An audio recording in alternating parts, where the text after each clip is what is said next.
పెద్దపల్లి జిల్లా హాస్పిటల్లో ఇలా నేను కలెక్టర్ గారు కలిసి మరి ఏదైతే 50 పడకలున్నటువంటి హాస్పిటల్ను 100 అప్గ్రేడ్ మరి ముఖ్యమంత్రి రేవంత్ రెడ్డి గారు వచ్చినప్పుడు చేయడం, దానికి సంబంధించి టెండర్లు కూడా పూర్తి కావడం, దాంతోపాటు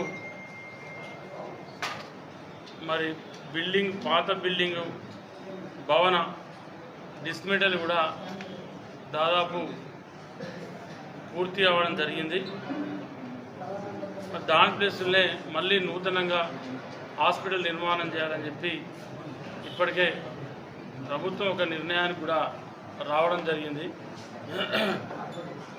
మరి దానికి సంబంధించి ఇవాళ తాత్కాలికంగా దాదాపు 60 లక్షల పైచిలుకుతోని తాత్కాలికంగా 40 బెడెడ్ వార్డును తయారు చేయడం జరిగింది. అంటే అలా 40 బెడ్ వేసి అలా దాన్ని ఆధునీకరించి దానిలో ఏసీలు, పేషెంట్లకు ఎక్కడ కూడా ఇబ్బంది రాకుండా దాన్ని తయారు చేయడం జరిగింది. అదేవిధంగా దోబీ మిషన్ లేక మరి గతంలో ఎవరైతే బట్టలు విండుతూ ఉన్నారో వాళ్ళు అనేక రకాలుగా ఇబ్బంది పెడుతూ ఉంటే మరి దాన్ని కూడా ఇవాళ 12 లక్షలు వెచ్చించి మరి నూతన టెక్నాలజీతో అంటే దాదాపు రోజు ఈ పెద్దపల్లి మనకు రేపు నూతనంగా 100 బెడెడ్ అయినాక దాంతోపాటు మాతా శిశు హాస్పిటల్ సంబంధించినటువంటి బెడ్షీట్స్ కానీ దానికి సంబంధించిన ఆపరేషన్లకు సంబంధించినటువంటి మిగతా అన్నీ కూడా అంటే రోజు సరిపోయేంత మిషనరీను 12 లక్షల రూపాయలు వెచ్చించి మరి నూతనంగా ఏర్పాటు చేయడం జరిగింది. మరి ఓపీ కౌంటర్స్ కూడా కొత్తగా, ఎందుకంటే ఇక్కడ టైట్ అవుతుందని చెప్పి మరి గతంలో ఆ హాస్పిటల్ ఉన్నప్పుడు ఓపీ కౌంటర్ అక్కడ కాబట్టి ఇవాళ ఓపీ కౌంటర్స్ కూడా 5 కౌంటర్లు మరి పక్కనే స్టార్టింగ్లే మనం ఏర్పాటు చేసుకోవడం జరిగింది. మరి దాంతోపాటు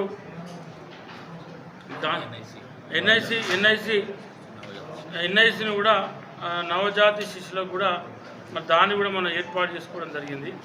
ఇవన్నిటితో పాటు మరి ఏదైతే ఇవాళ 55 లక్షలు ఒకటి, 60 లక్షల పైన 12 లక్షలు దానికి, తర్వాత ఓపీ కౌంటర్కు 3 lakhs, తర్వాత ఇది ఏదైతే పిల్లలకు అంటే చిన్న పిల్లలకు సంబంధించి అంతకుముందు ఏంటంటే మనం ఇది కరీంనగర్కు చిన్నపిల్లలు బాబు కానీ పాప కానీ ఇది డేస్ తక్కువ అంటే నెలలు నిండకుండా డెలివరీ కానిపోయినటువంటి బాబు కానీ పాప కానీ వాళ్ళకి ఏదంటే వాళ్ళ హెల్త్ కండిషన్ బాగాలేకపోతే మనం కరీంనగర్ పంపించేది.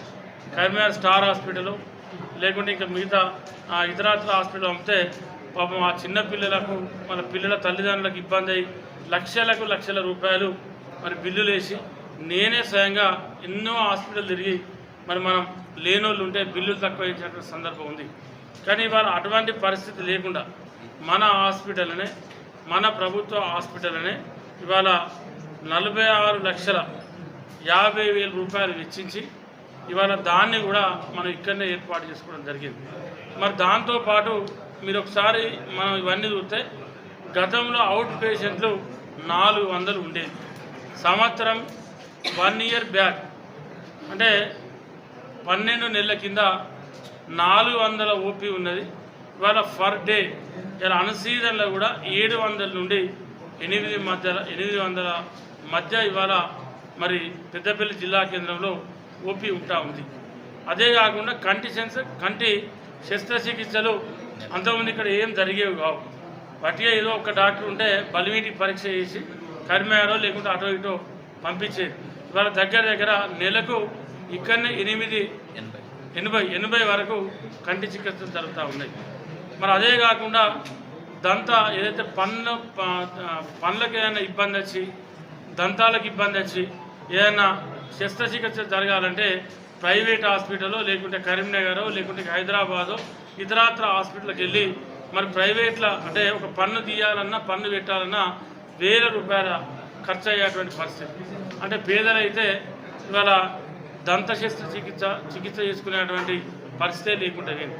అటువంటిది ఇవాళ ఒక్క నెలల 250 దంత శస్త్రచికిత్సలు మన పెద్దపల్లి జిల్లా ప్రధాన ఆసుపత్రిలో ఇవాళ జరుగుతూ ఉన్నాయి. మరి గత 12 నెలల కింద ఒక్క వ్యక్తి కూడా ఇక్కడ దంత శస్త్రచికిత్స జరిగిన దాఖలాలు లేవు, కనీసం చూసినటువంటి దాఖలాలు కూడా లేవు. ఇవాళ జనరల్ ఫిజిషియన్ ఐపీ గణనీయంగా కూడా పెరగడం జరిగింది.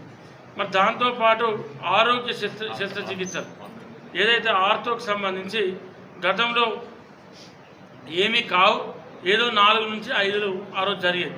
కానీ ఇవాళ దాదాపు 40 నుండి 50 మరి ఆర్థో శస్త్రచికిత్సలు జరుగుతూ ఉన్నాయి. మరి దాంతోపాటు జనరల్ సర్జరీ మరి గతంలో 20 జరుగుతాయి ఎక్కువ, ఇవాళ 40 పైన ఇవాళ జనరల్ సర్జరీ జరుగుతూ ఉంది శస్త్రచికిత్సలు. అదేవిధంగా టిఫా స్కానింగ్ ఇప్పుడు మన దగ్గరనే ఇది చేయించుకుంటే దగ్గర 3,000 రూపాయలు అయితే ఒక పేషెంట్. అంటే దాదాపు ఇక్కడ మనం ఇవాళ 150 నుంచి 200 ఇవాళ నెలకు ఇక్కడ జరుగుతూ ఉన్నాయి. అంటే గతంలో మన ఈ స్కానింగ్ కావాలంటే వాళ్ళు బయట ఎక్కడో పోయి 3,000 రూపాయలు ఖర్చు పెట్టి ఒక పేషెంట్ బయట చేసుకొచ్చుకునేటువంటి పరిస్థితి, ఇంతమంది వచ్చేటువంటి పరిస్థితి లేకుండే. వీళ్ళంతా కూడా ప్రైవేట్ హాస్పిటల్కి వెళ్తారు. ఇవాళ మినిమం పర్ మంత్ 150 నుండి 200 వరకు మన హాస్పిటల్లో ఇవాళ స్కానింగ్ నడుస్తూ ఉన్నది. మరి అదేవిధంగా చిన్నపిల్లల ఓపీ కూడా మరి గతంలో ఇలాంటి పరిస్థితి లేకుండే, 40 వచ్చినా కూడా వాళ్ళకి ట్రీట్మెంట్ చేసే పరిస్థితి లేకుండే. ఇవాళ రోజు చిన్నపిల్లల ఓపీ కూడా దాదాపు 100 పైన ఇవాళ పర్ డే ఓపీ నడుస్తూ ఉంది. అదే విధంగా చిన్నపిల్లల ఐపీ కూడా గణనీయంగా పెరగడం జరిగింది. అంటే రోజు 100 మంది పిల్లలను మన హాస్పిటల్లో ప్రభుత్వ హాస్పిటల్లో ఇలా అడ్మిషన్ చేసుకోవడం జరుగుతూ ఉంది. అదేవిధంగా మరి గతంలో కూడా అడ్మిషన్ ఉన్నా కూడా వాళ్ళకి సరైన ట్రీట్మెంట్ లేక, వాళ్ళకి నమ్మకం లేక, విశ్వాసం లేక కర్మేరకు లేకుంటే అటో ఇటో వెళ్ళేటువంటి పరిస్థితి. ఇవాళ తెలంగాణ డయాగ్నోస్టిక్ హబ్ యొక్క సేవలు కూడా గణనీయంగా మనం పెంచుకోవడం జరిగింది. అంటే అంతకుముందు మనం 53 రకాల పరీక్షలు ఇవాళ 1,300 మందికి ఇవాళ జరుగుతూ ఉంది. 53 రకాల పరీక్షలు అంటే ఇవాళ మనం 1,300 పరీక్షలు ఫర్ మంత్ అనుకుంటాం, ఫర్ డే 1,300 ఫర్ డే జరుపుతూ ఉంటే 1,300 ఫర్ డే 53 రకాల పరీక్షలు. అంటే ఇవి పరీక్ష చేసుకున్నటువంటి 6 గంటల తర్వాత మనం వాళ్ళ క్లియర్గా ఆ పేషెంట్కి సంబంధించింది వాళ్ళ రిపోర్టును చేతిలో పెడుతున్నాం వస్తే, లేకుంటే వాళ్ళ నంబర్ ఉంటే మొబైల్లోనే మన సెంటర్కి వెళ్ళి డయాగ్నోస్టిక్ సెంటర్కి వెళ్ళి పంపించడం జరుగుతూ ఉంది. అంటే ఈ 53 రకాల పరీక్షలు అంటే ఇది బయట చేయించుకుంటే అంటే విజయ డయాగ్నోస్టిక్ సెంటరు లేకుంటే యశోద డయాగ్నోస్టిక్ సెంటరు ఇంకా ఇవాళ రకరకాల పేర్లతోని ఏదైతే డయాగ్నోస్టిక్ సెంటర్లు వచ్చినాయో ఈ 53 రకాల పరీక్షలను అందులో చేయించుకుంటే 53,000 రూపాయలు సరిపోవు. 53,000 రూపాయలు సరిపోవు. అంటే దగ్గర 70-80,000 రూపాయలు కావాలి ఈ 53 రకాల పరీక్షలు చేయించుకోవాలని. ఇందులో అవసరం ఉన్న 5-10 రకాల పరీక్షలు చేయించుకోవాలన్నా దాదాపు 6-7,000 రూపాయలు ఖర్చు అయ్యేటువంటి పరిస్థితి. అది కూడా మన దగ్గరనే పర్ డే 1,300 మంది ఇక్కడ ఈ పరీక్షలు చేయించుకుంటూ ఉన్నారు. అదేవిధంగా డయాలసిస్ ద్వారా కూడా రోజుకు దగ్గర 15 సెషన్స్ అంటే 15 అంటే దగ్గర నేను అనుకుంటా ఎంతమంది 40 మంది పేషెంట్లు పర్ డే ఇక్కడ చేయించుకుంటూ ఉన్నారు. అటువంటి మన అంతకుముందు ఇటువంటి పరిస్థితి లేకుండే మన దగ్గర.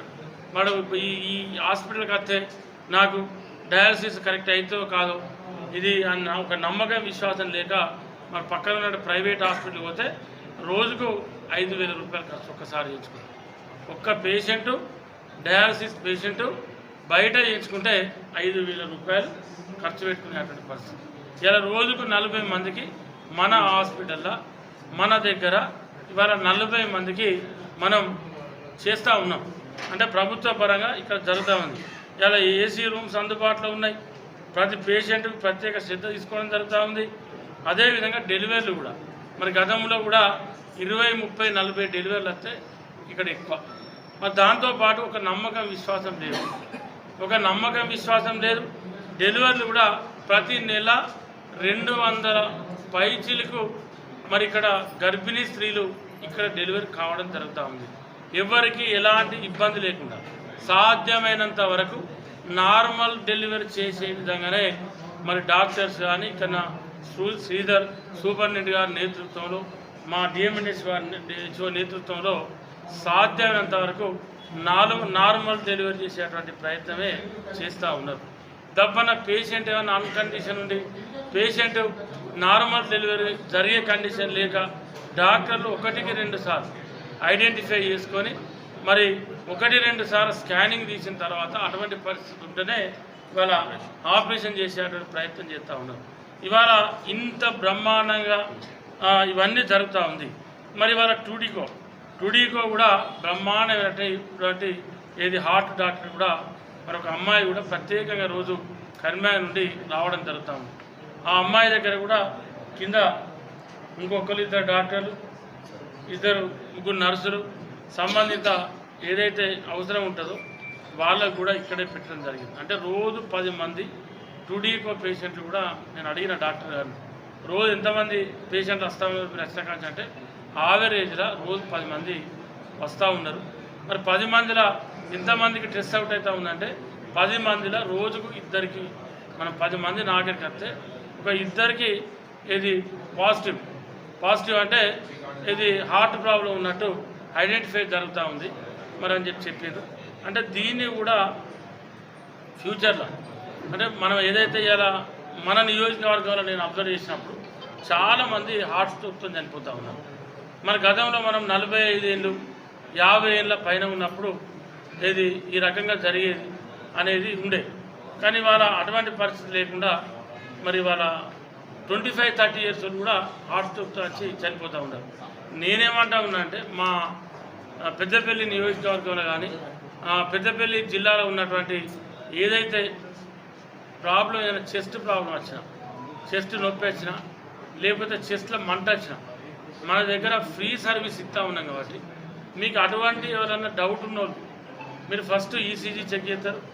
ఈసీజీ తర్వాత ఏమైనా అవసరాన్ని బట్టి నార్మల్స్ ఏమైనా ఉంటే టుడీకో చేసుకునేటువంటి అవకాశం కూడా మనకు ఉంది కాబట్టి దాదాపు మీకు 70 నుండి 80% వరకు టుడీకోలో తెలిసిపోతుంది. అంటే ఏమైనా చిన్న డౌట్స్ ఉంటే మీకు ఏమైనా ఇక్కడ మనకు టుడీకో తర్వాత ఆ టీఎంటీ కానీ తర్వాత ఎంజియోగ్రామ్ ఇక్కడ లేదు కాబట్టి మనం పక్కనే కరిమారో లేకుంటే ఇక్కడ ఇతరాత్ర దవాఖానలకు పోతే అక్కడ చెక్ చేసుకునేటువంటి నీకు అవకాశం అంటే తెలుసుకునేటువంటి అవకాశం మన హాస్పిటల్లో ఉంది కాబట్టి దాన్ని దయచేసి అందరూ కూడా సద్వినియోగం చేసుకోవాల్సిందిగా ఈ నియోజకవర్గ ఎమ్మెల్యేగా నేను విజ్ఞప్తి చేస్తూ ఉన్నా. జిల్లా ప్రజానికానికి కూడా విజ్ఞప్తి చేస్తూ ఉన్నా.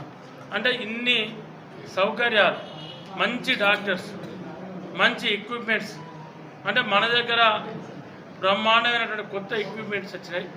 ఇవన్నిటికి సంబంధించి మనం వాస్తవాలు మాట్లాడుకోవాలి. జిల్లా కలెక్టర్ గారు వచ్చిన దగ్గర నుంచి ఈ 10 మాసాల నుండి కలెక్టర్ గారు ప్రత్యేకమైనటువంటి శ్రద్ధ తీసుకొని ఎప్పటికప్పుడు ఏ అవసరమో నాతో డిస్కస్ చేసి ఎక్కడ కూడా ప్రాబ్లం రాకుండా మనం కలెక్టర్ గారు చొరవ తీసుకొని 99% ఇవాళ ఈ హాస్పిటల్ ఇంత బ్రహ్మాండంగా నడవడానికి ఇన్ని ఎక్విప్మెంట్స్ రావడానికి ఇంత డాక్టర్లు ఇంత సిబ్బంది ఇక్కడ ఉండడానికి కలెక్టర్ గారు కృషి 100కు 100% ఉంది. దానిలో ఎవరికి డౌట్ లేదు.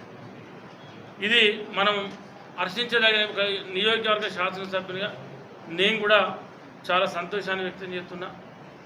కలెక్టర్ గారు చేసిన కృషికి మరి ప్రత్యేక ధన్యవాదాలు వారికి కూడా. ఎందుకంటే ఇవాళ నేను మొదటి నుంచి కూడా గత 30 ఏళ్ళు రాజకీయాలకు వచ్చాను. నేను హాస్పిటల్కి వెళ్ళడం అనేది నాకు నిత్యం నేను వెళ్తూ ఉంటాను. కర్మాలో కానీ అక్కడ కానీ ఇక్కడ కానీ రోజు ఎవరో పేషెంట్లు ఫోన్ చేస్తూ ఉంటారు. ఎవరికి ఫోన్లలో మనం బిల్లు తక్కువ ఇస్తూ ఉంటాం. ఇంకేమైనా సీరియస్ ఉందంటే నేను అంటే కరీంనగర్ హాస్పిటల్కి వెళ్ళి కూడా తిరిగి మనం ప్రయత్నం చేస్తూ ఉంటాం. ఏది బిల్లులు తక్కువ చేయించి పేషెంట్కి మంచి ట్రీట్మెంట్ ఇప్పించేటువంటి పరిస్థితి ఉంటాం. ఈ మధ్యలో కరీంనగర్ ప్రభుత్వ హాస్పిటల్కి వెళ్ళినటువంటి ఒక 2 పేషెంట్లు ఆర్తో అక్కడ నాకెందుకో మంచి అనిపేరే సరే అది మన హాస్పిటలే. కానీ నాకు ఇక్కడ నమ్మకం కుదిరి నేను శ్రీధర్కి ఫోన్ చేసి 2 పేషెంట్ని ఇక్కడికి పంపించి మరి ఇక్కడ మనం ఇక్కడ ఆపరేషన్ చేయించాం. ఇదే హాస్పిటల్ ఒక పేషెంట్ అయితే కుమ్మరికుంటనా ఏదో ఊరుంది, మనం పేపర్లో కూడా వచ్చిందండి, ఏదో కంతి అయితే మనం బయట పోతే 4-5 లక్షలు పెట్టినా అది నయం కాదు. మరి ఇక్కడ మీ పేపర్లలో మీరు యూట్యూబ్లో అలా ఇలా టీవీలలో కూడా వచ్చినట్టున్నది. ఇదే హాస్పిటల్లో పంపిస్తే నేనే సీజర్ రికమెండేషన్ చేస్తే ఇక్కడనే మనం చేద్దాం సార్, మన దగ్గర అవుతుంది అంటే ఇక్కడ పంపించాం. పంపిస్తే ఇక్కడ పెట్టుకొని ఇంత పెద్ద కంతి అనుకుంటాం. కంతి కూడా తీసేసి వెంకట్రావుపల్లి, జూలపల్లి మండలం వెంకట్రావుపల్లి. ఇలా పేషెంట్ కూడా బ్రహ్మాండంగా ఉన్నారు, ఎక్కడ కూడా ప్రాబ్లం లేదు. అంటే అంత మంచి వైద్యం ఇవాళ ఇక్కడ మన ప్రభుత్వం అందిస్తూ ఉంది. మరి రేపు 50 పడకల నుండి 100 పడకల అప్గ్రేడు రాబోయే 6 నుండి 8 నెలలనే కన్స్ట్రక్షన్ కంప్లీట్ చేయాలనుకుంటాను. మ్యాక్సిమం 6 నెలల నుంచి 8 నెలల ఇది కంప్లీట్ చేయాలనుకుంటాను. అది కంప్లీట్ అయిన తర్వాత కంపల్సరీ ఇలా స్కానింగ్ మిషన్ ఎట్లయితే తీసుకొచ్చి మనం పెట్టుకున్నాం, ఎంఆర్ఐ కూడా ఇక్కడే పెట్టే ప్రయత్నం చేస్తాము. ఎంఆర్ఐ పెడితే అది 11 కోట్లు అయితే దానికి పెట్టాలంటే, ఎంఆర్ఐ పెట్టాలంటే దానికి ఒక స్పెషల్గా డాక్టర్లు ఎంఆర్ఐకి సంబంధించి రేడియాలజిస్ట్ ఒకళ్ళు దానికి సంబంధించిన సిబ్బందిని పెట్టి ఎంఆర్ఐని కూడా ఇక్కడే పెట్టే ప్రయత్నం చేస్తాం. ఇవాళ ఒక ఎంఆర్ఐ చేయాలంటే మన కరిమార్ వెళ్ళి, ఇక్కడైతే ఎక్కడ లేదు ఎంఆర్ఐ, మన కరిమార్ వెళ్ళి ఎంఆర్ఐ తీసుకోవాలంటే దగ్గర 5 నుండి 6 వేలు ఖర్చు, 5 నుండి 6 వేలు ఖర్చు. అంటే చాలామంది కూడా ఎంఆర్ఐ తీసుకోలేక 5-6 వేలు ఖర్చు పెట్టలేక చిన్న ఇది మనం ఎంఆర్ఐ నడుము కానీ, లేకుంటే ఈ C1 కానీ, C2 కానీ, L4 కానీ, L3 కానీ, తర్వాత వెన్నుపూస ఎంబడినటువంటి చిన్న అంటే మనకు అది స్కానింగ్లో దొరకదు, తర్వాత ఎక్కడ ఆగుపడదు. అటువంటిది అంటే అది ఎంఆర్ఐలో దొరుకుతుంది, మనకి వేరే ఎక్కడ కూడా దొరికే పరిస్థితి లేదు. అటువంటిది ఏదన్నా మనం ఐడెంటిఫై చేయాలన్నా కూడా పాపం పేదలు వెళ్ళి హాస్పిటల్లో అంటే స్కానింగ్ సెంటర్లో ఎంఆర్ఐ తీసుకొని 6,000, 5,000, 6,000 ఖర్చు పెట్టుకోలేనటువంటి ఉండదు. అది కూడా కలెక్టర్ గారు మేము మాట్లాడుకున్నాం. తర్వాత ఇప్పుడు ఏంటంటే ఇక్కడ మనం పెట్టే అవకాశం లేదు. రేపు నూతన హాస్పిటల్ నిర్మాణం పూర్తయిన తర్వాత కంపల్సరీ దాన్ని కూడా ఇక్కడ పెట్టే ప్రయత్నం చేస్తాము. అంటే ప్రతిదీ కూడా పేదలకు ఇవాళ ప్రజలకు కావాల్సింది విద్య, వైద్యం, ఇవి 2 ఇంపార్టెంట్. అంటే పేదలకు కావాల్సింది ఇవి 2 కనుక మనం అందియగలిగితే దాదాపు 70-80% ప్రాబ్లం తీర్చున్నాం. అంటే ఇవాళ ప్రైవేట్ హాస్పిటల్లోకి వెళ్ళి ఇవాళ ఒక అమ్మాయి డెలివరీ అయితే దగ్గర 30-35 వేలు ప్రైవేట్ హాస్పిటల్. ఇవాళ ఇక్కడ ఏం ఖర్చు లేకుండా డెలివరీ అవుతుంది కదా. అంటే ఆ పేద కుటుంబానికైతే డబ్బులు మిగిలినట్టే కదా. మరి ఆ పేద కుటుంబం అని చెప్పి అక్కడేమైనా వాళ్ళు తక్కువ చేసే ప్రయత్నం చేస్తారా? ఈ నాటువంటి ఎమ్మెల్యే స్థాయి వ్యక్తిని మాట్లాడితే సరే 5,000, 10,000 తక్కువ చేస్తారు కావచ్చు, కానీ వాళ్ళకి 5,000, 10,000 తనకి అంతకంటే ఆ పెట్టనోళ్ళు కూడా ఎంతోమంది పాపం అభాగ్యులు ఉన్నారు. వాళ్ళు రెక్కాడితే డొక్కాడదు, వాళ్ళకు రోజు పాపం కైకిలి కూలి చేసి రూపాయి కూడా కట్టుకొని కష్టపడి ఇవాళ జమ చేసుకున్న డబ్బులు తీసుకుపోయి ఇవాళ ప్రైవేట్ హాస్పిటల్ పెడతా ఉన్నాం. ఇవాళ ఇక్కడ మరి ఇవన్నీ సదుపాయాలు కలిగినాయి. దీని ప్రజలందరూ కూడా సద్వినియోగం చేసుకోవాలని చెప్పి మీ ద్వారా విజ్ఞప్తి చేస్తూ ఉన్నాం. మా ప్రెస్ మిత్రులు, మీడియా మిత్రులు కూడా మీరు కూడా మీ సహకారం కూడా బాగుంది.